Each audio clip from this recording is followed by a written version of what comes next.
Alena. Kanay. Amihan. Napakaganda. Parang pinagtitiyap tayo ng panahon na magkita-kita. Huwag na kayo mag-aksaya ng panahon. Dahil malinaw na kay Alena kung sinong totoong nasa panig niya. Alena, tanggapin mo na lang na wala na si Khalil. Napakagandang sa pantaha, Danay. Napakaganda. Bakit nabuhay si Khalil? Kung gusto mong malaman, sumama ka sa amin ngayon. Iwan mo na sina Amihan. Anthony, ha? Kung seryoso ka, huwag mo naman dadalhin dito ang personal ng mga problema. Meeting adjourned. Pinahiya niya na naman ako. Huwag kang mag-alala. Akong bahala sa kanya. Paghandain ninyo ang lahat ng inyong mga nasasakupang hator. Kailangang mapatay si Amihan!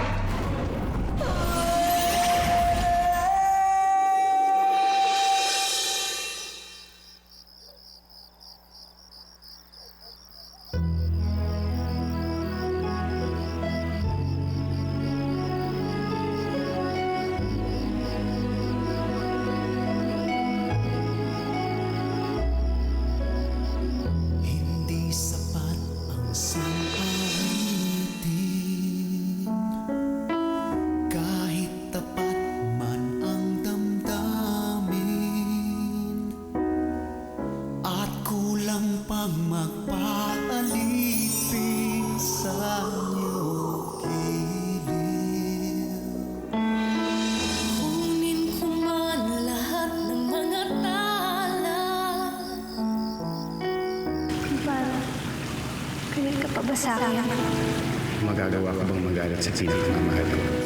Higit pa riyan ang aking gagawin upang iyong dinggin. Ulan man o bagyo, lindol ng mundo,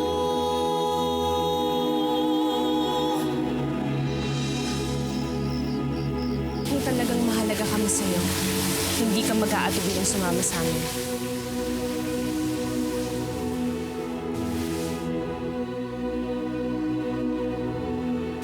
Malinaw na sa akin kung sino mas mahalaga sa'yo. binigyan mo ako ng mahiwagang puso.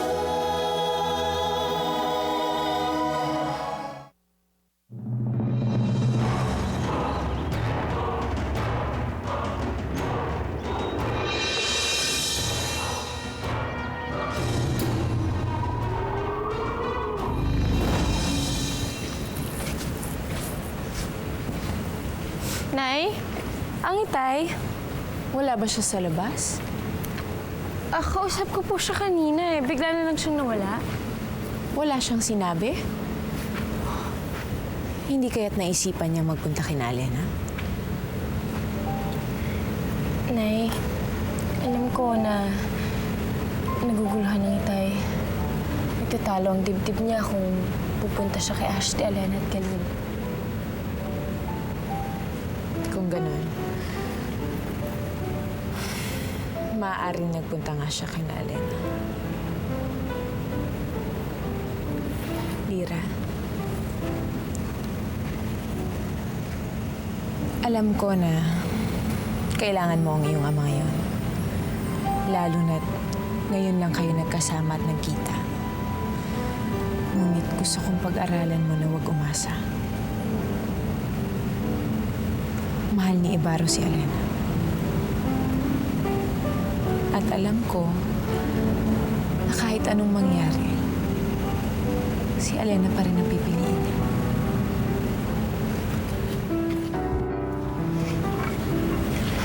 Nay, sinabi ko kay Itay na iintindihin ko siya. Pero masakit pala. Masakit pala, Inay. Alam ko, anak. Dahil yun din ang nararamdaman ko.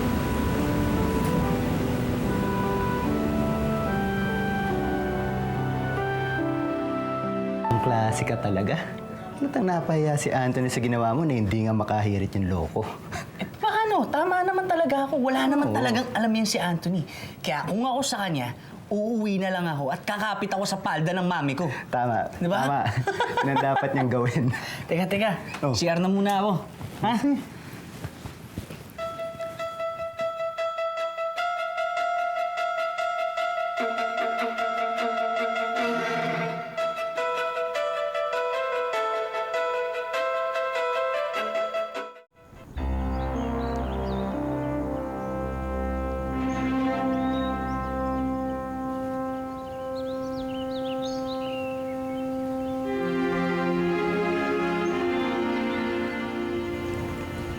Bakit tinitiis mo ang iyong mag-ina? Bakit kailangan mo umalis? Hindi ba dapat ikatabi mo sila ngayon? Ikaw ay may kasalanan nito, Verena. Kung hindi mo inilaso ng isip Hindi niya, ko Elena. nilaso ng isip niya. Siya ang naapi sa pagkakampihan ni Amihan at Danaya. Nang dahil sa sarili mong kagagawan. Kung hindi mo isinugo si Khalil para patayin si Lyra, hindi magkakaganito. Binuhay ko si Khalil para kay Alena. Binuhay mo si Khalil para lalo mong mahawakan si Elena. Binuhay mo si Khalil para hindi na magalit sa'yo si Elena. Kaya ngayon, alam mo, Ibaro! ikaw ang dapat mamatay.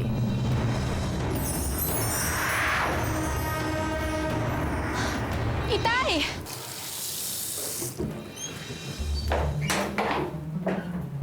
Anong ginagawa mo dito? Banyo ng lalaki to ah. Wala akong pakialam kung saan tayo naroroon. Ang gusto ko lang, magkalinawan tayo. At ano naman lilinawin natin? Si Anthony ay tulad ng isang hari. Siya ang magmamana ng opisinang ito. Kaya dapat lang magbigay ka ng galang sa kanya. Kung hindi mo yan magawa, mas mabuting magbitiw ka na lang sa iyong tungkulin. Ako? Magre-resign? Nasisiraan ka na ba ng bait? Alam mo ba kung sino kinakausap mo? At bakit bigla kang pumasok dito? Siguro may gusto ka sa akin, oh. Bakit naman ako magkakagusto sa isang mababang uring nilalang na tulad mo? Aba, ang yabang mo magsalita ah. Akala mo kung sino ka. Eh, maid ka lang dito. Halika nga. Mira! Bastos ka! Anthony! Tignan natin kung kaya mo kitilin ang buhay ko. Ikaw lang ang dapat mawala dito, Verena. Ikaw lang ang dapat mamatay para tumigil ng pag-aaway ng magkakapatid. Kaya maghanda ka.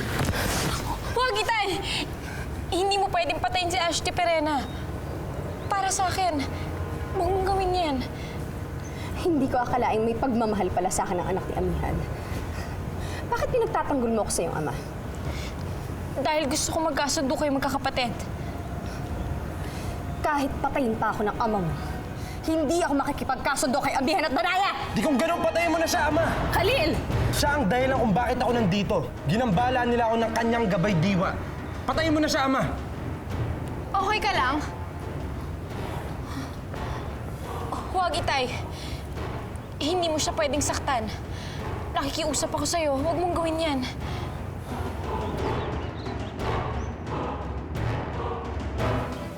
Anthony! Tama na! Anthony! Tama na! Tama na yan. Tama na yan. Pasalamat at mag-anak tayo. Kaya hindi na ako magsusumbong kay Mami. Pero sa susunod, na mambastos ka pa, hindi lang yan ang aabutin mo.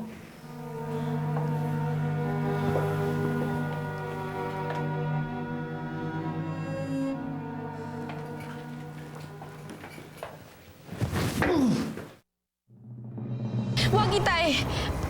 Huwag mong kunin si Ashley Perena. Nakikiusap ako sa'yo. Iganti mo ako, Ama. Putulin mo na ang aking paghihirap. Patayin mo na siya. Khalil! Itay, kapag ginawa mo yan, hindi ko na matutupad ang gusto kong mangyari sa aking ina at sa kanyang mga kapatid. Kaya nakikiusap ako sa'yo, huwag mo siyang sasaktan.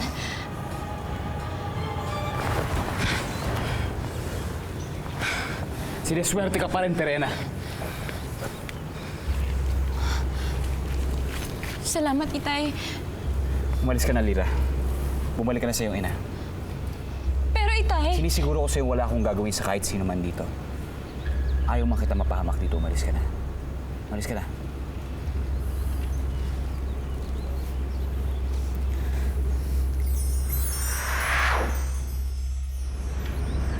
Ibaro, kailangan ka namin ng anak mo.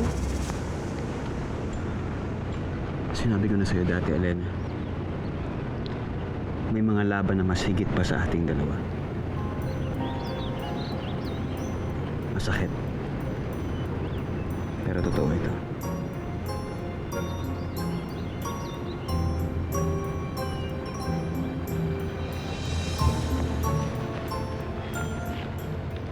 Nakita mo na, Alena. Tuluyan na lang nilaso ng isip at puso ng pinakamamahal mo sa Periana.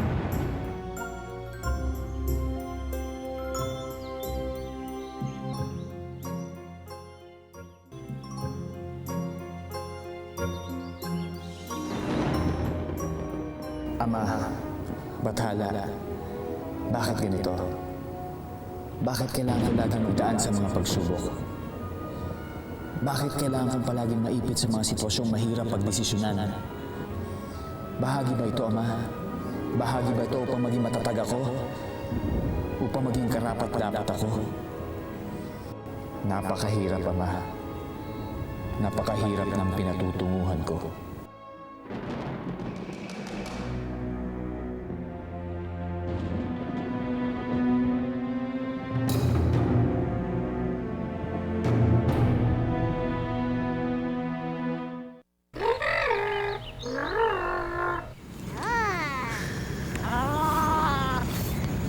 Saan ka nagpunta, Lira? Wala po, Nay. May tinignan lang po ako. Sige po. Basta tulog na po.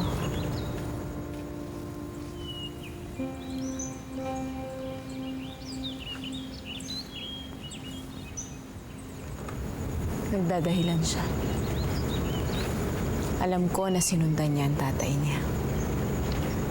Amihan, may masigit tayong dapat alalahanin bukod kay Ibaro at Lira.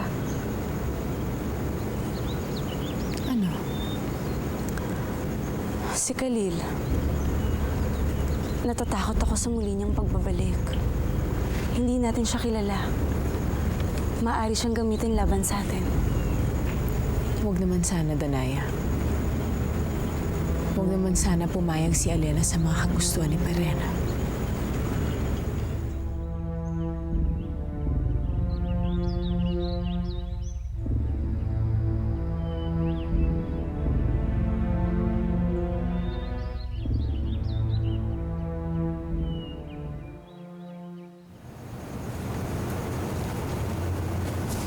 Ina.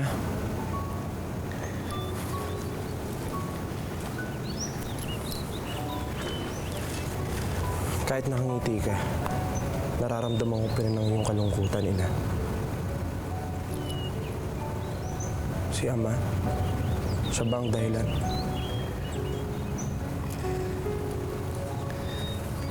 Siguro, Khalil, dapat na nating matutuhang mamuhay nang wala ang iyong ama. Makakaya mo rin mamuhay na wala ko, Ina. Tama na, Khalil. Hindi ko nakakayanin kung kayong dalawa ng iyong ama mawawala sa akin. Kaya tama na. Huwag mo na ulit babanggitin na iiwan mo ko. Hindi na ako papayag. Kaya tama na, Khalil. Tama na. Tama ang sinabi mo, Perena. Pero napakadali paikutin ni Elena kapag si Khalil ang ginamit mo. Patawarin ako ng aking ina. Pero ano pa nga bang magagawa ko?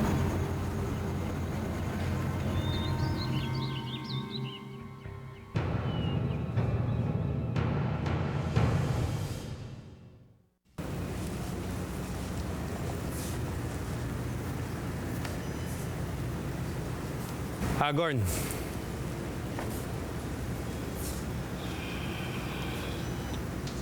Hindi ko akalaing mahawakan ko ang setrong ito ng mga reyna ng mga diwata. Ang setrong ito na minsan ay hinawakan ni Minea. Nasa isip mo pa pala si Minea.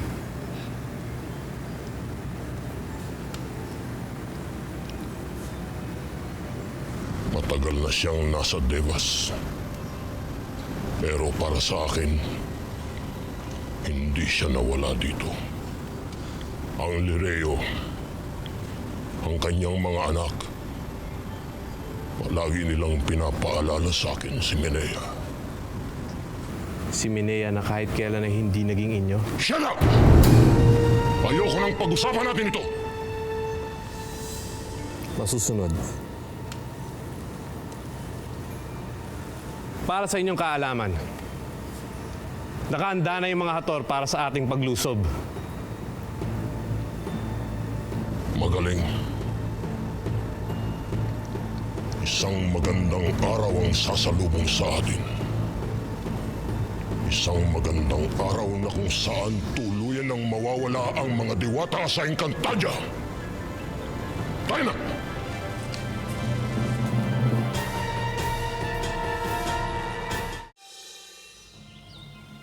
Mahusay, mahusay. Habang tumatagal ay nasasanay na ang anak ni Amihan sa paghawak ng armas na daya. Kaya nga lalo ako napapamahal kay Lira. Kat medyo may katigasan ng ulo. Talagang ganyan kung paslit pa. Matigas ang ulo kung minsan. Marahil ay kung naging anak mo siguro si Lira ay hindi mo rin mapapansin yun. Ashti, bakit hindi ka na lang mag-anak? Andiyan naman si Akilo, may partner ka na. Lira.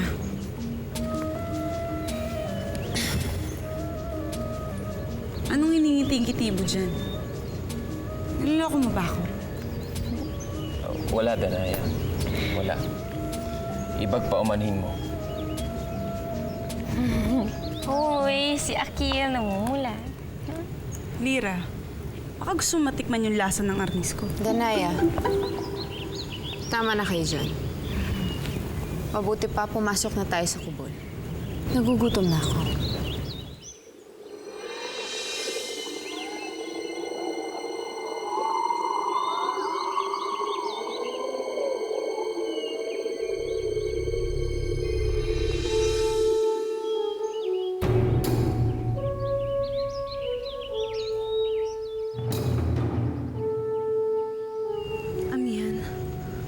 Saan ang galing yan?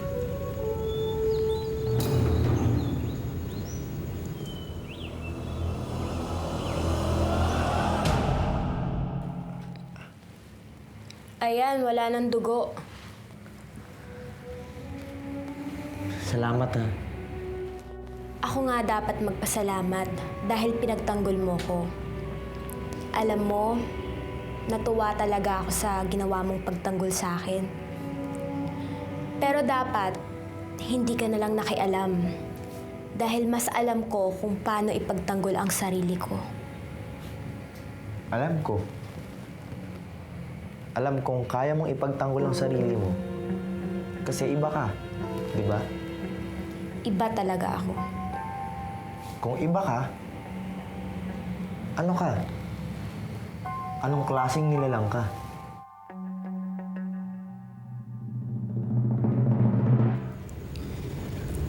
Mula ito sa gabay diwa ng hangin.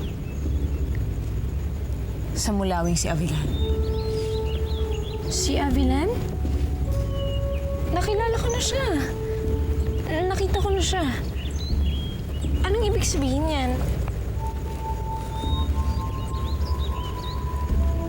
Bihirang magbigay ng babala ang mulawing si Avilan. Pero kapag nagbibigay siya ng babala, ay nangangahulugan nito ng matinding panganib. Panganib? May darating na panganib. Isama mo ang mga dama at adamyan, Abog. Dalhin mo sila sa kuweba para doon kayo makapagtago. Sa susunod, mahal na rin. Imaw, sumama ka sa kanila. Hindi, Abihan. Gayunpada nasa akin na ang aking tungkod. Kung nasaan ka, katabi mo ako. Pero Imaw... Huwag mo kong alalahanin, Abihan. Ano man ang dumating ngayon ay nakahanda ako. Hindi ako aalis dito. At sana ay igalang mo ang aking pasya. Kung yan ang gusto mo, ikaw ang masusunod.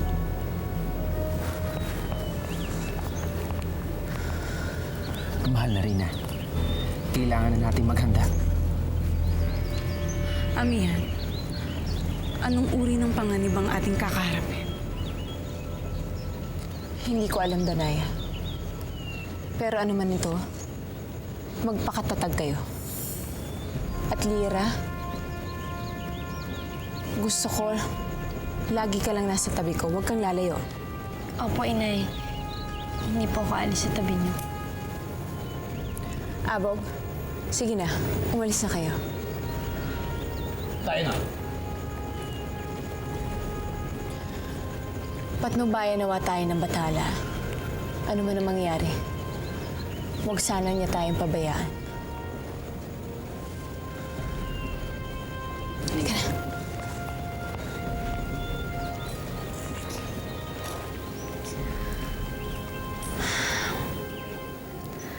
Diyos ko, tulungan niyo po ang aking inay at ang mga diwatang kasama ko.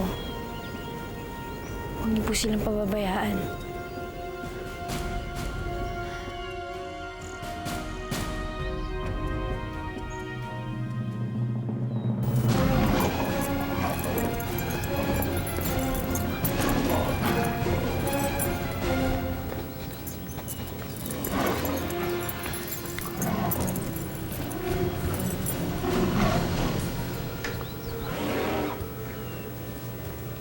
Bakit sila nagmamadali?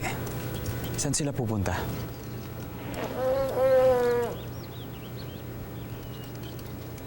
Sa Adamya.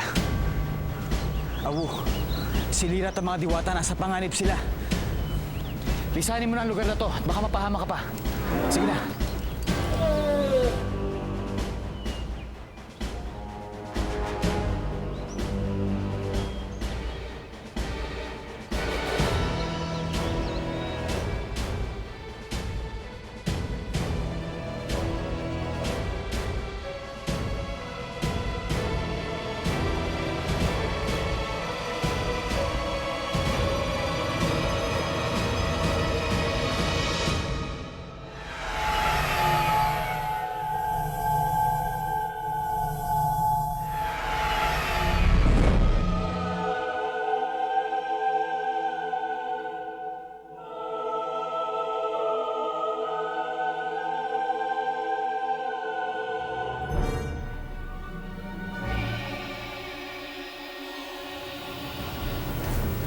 Ivi Ibrahim, Ivi New Kalasag.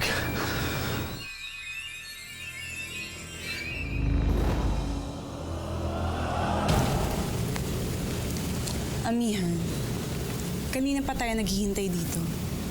Pero walang nangyayari. Sana ngayon nagkakamali lamang ako, Danaya. Tinatakot mo lagi ang sarili mo.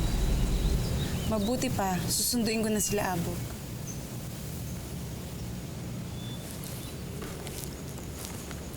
Mga mahal na sangre. Andito na sila.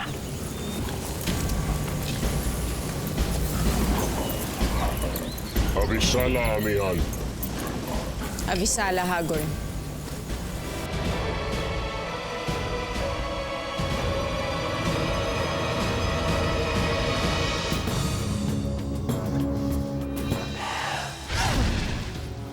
Papatayin kita! Papatayin kita, Pirena!